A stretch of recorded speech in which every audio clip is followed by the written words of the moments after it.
Welcome to Backbone Unlimited. My name is Matt Hartsky. In this episode, we're breaking down why spring black bears are killed in a lot of the same terrain types and why that's not coincidence, it's not luck, and it's not because bear hunters are just predictable. It's because terrain filters behavior, and behavior creates predictability. And predictability is where the bears die. If you're not familiar with who I am, I've been hunting and guiding Western big game for over 34 years, and I've been a professional strength conditioning and nutrition coach for more than 30 years, and I'm here to help you become a more successful and consistent black bear hunter and outdoorsman.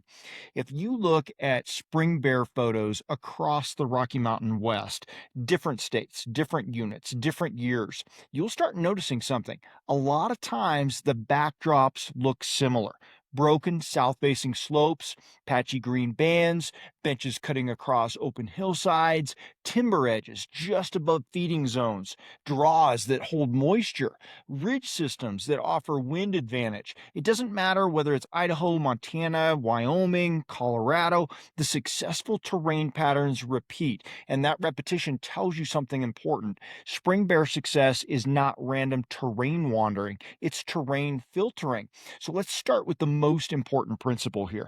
In spring, terrain that concentrates early calories concentrates bears, and terrain that concentrates bears concentrates opportunity for hunters. Most spring bears are killed in the same terrain types because those terrain types stack five critical variables: solar exposure, moisture retention, security cover, wind advantage, and accessible glassing visibility for hunters. If a slope checks all five, it becomes a high probability bear hunting ground. If it checks two, it might produce occasional sightings. If it checks one, it's likely wasted effort. Now let's break down those terrain types in more detail.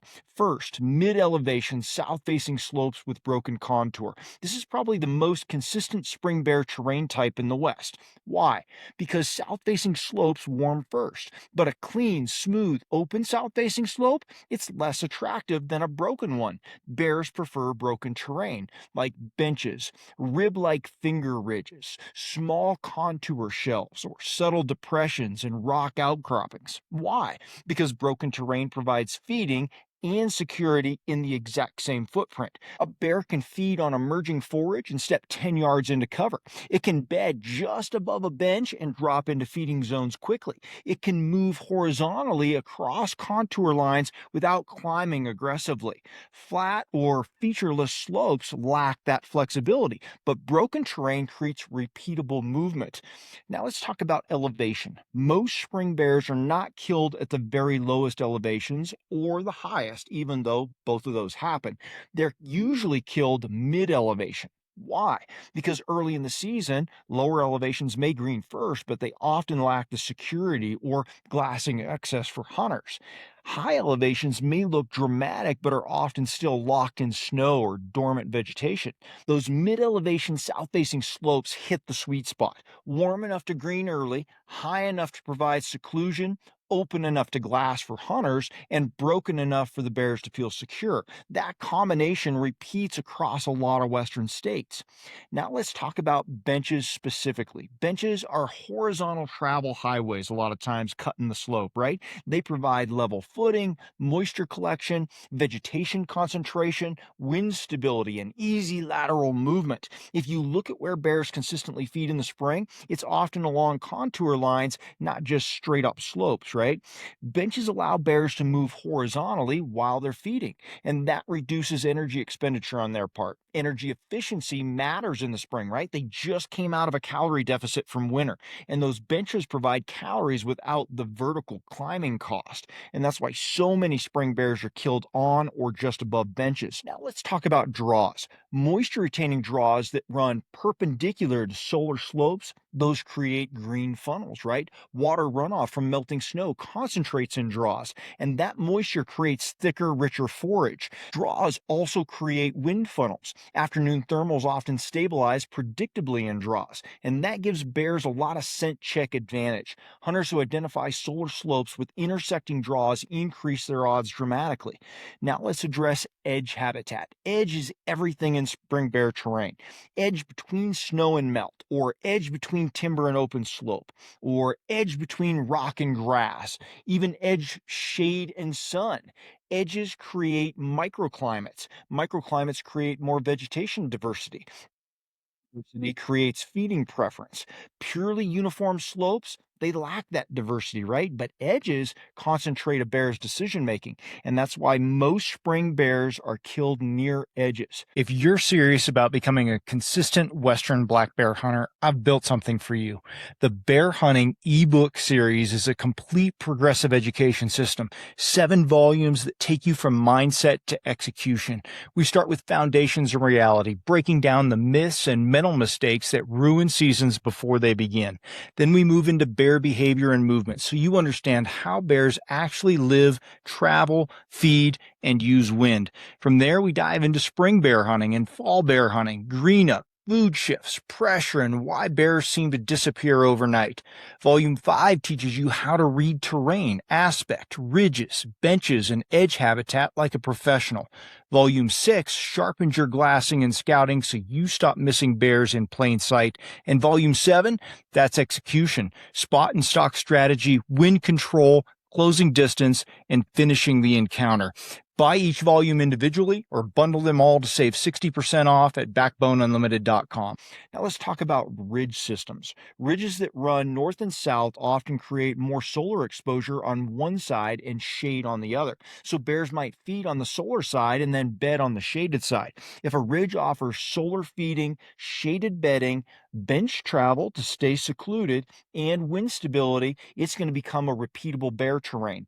Hunters who understand ridge orientation are going to begin predicting movement instead of just reacting to it.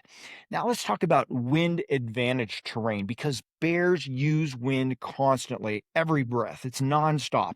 Terrain that allows cross slope wind advantage is going to be preferred, right? Steep exposed bowls might look dramatic, but if wind swirls unpredictably, bears might use them cautiously. Mid elevation broken slopes with stable thermals allow bears to feed more confidently, and that confidence equals exposure time for hunters. Exposure equals opportunity. So we've got to look in those specific areas. Now let's talk about access pressure. A lot of spring bears are killed in terrain that is not necessarily extreme backcountry. They're killed in terrain that's a few miles in, maybe, or off the obvious roads, requiring some elevation gain, but not necessarily brutal. Why? Because that terrain often holds the right combination of forage and security without overwhelming human presence. So deep alpine basins might still be snowed in, or roadside slopes might be more pressured, but mid-zone terrain again wins.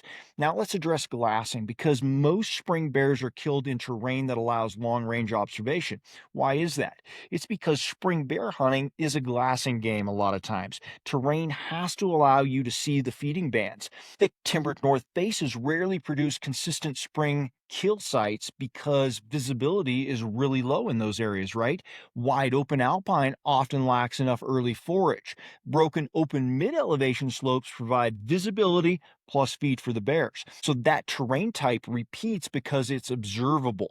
Now let's talk about energy conservation because this one's important in the spring. Spring bears are rebuilding muscle and their metabolism and fat, and they prefer terrain that minimizes their vertical exposure. So steep vertical faces are less attractive to them than moderate slopes with more lateral travel options, right? That's why a lot of spring bears are killed on moderate angle slopes with more contour complexity, not sheer cliffs and not flat meadows, more moderate broken slopes.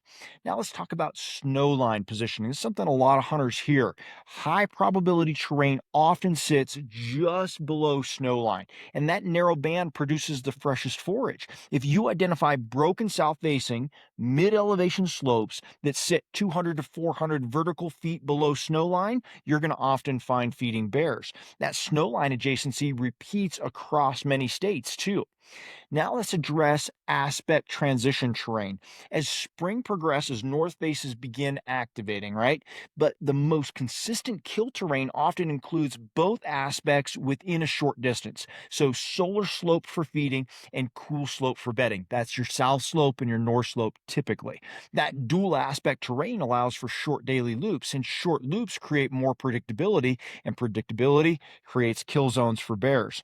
Now let's address why a lot of hunters miss all of those patterns, right? A lot of times, hunters chase more variety. They explore constantly or they relocate basins frequently and they assume bears could be anywhere. But more often than not, in my experience, bears are not just anywhere. They're where terrain stacks the variables. If you identify 3 basins in a unit that have south facing broken mid elevation slopes, maybe they have bench systems, they have timber edge adjacency, right? They have moisture draws running perpendicular or snowline proximity at least. Those basins deserve your repeated effort, not random wandering.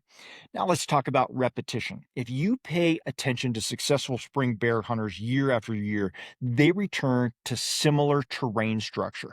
Not necessarily the same GPS coordinates, but the same terrain template, right? They hunt pattern, not just a place. And that's why a lot of spring bears are killed in the same terrain type, because bears choose terrain based on biological efficiency for them. And biological efficiency doesn't change from state to state necessarily. Solar exposure is going to worm that soil anywhere. Moisture concentrates in jars everywhere. Benches provide lateral travel everywhere. Wind stabilizes in broken contour everywhere. The terrain logic is more universal. So let's connect this to your growth as a bear hunter. When you understand why certain terrain types repeatedly produce bears, you're going to stop being impressed by the randomness, just covering miles. You're going to stop chasing novel ideas, right? And begin evaluating basins through a filter. Does this terrain stack all of the variables that I just learned about?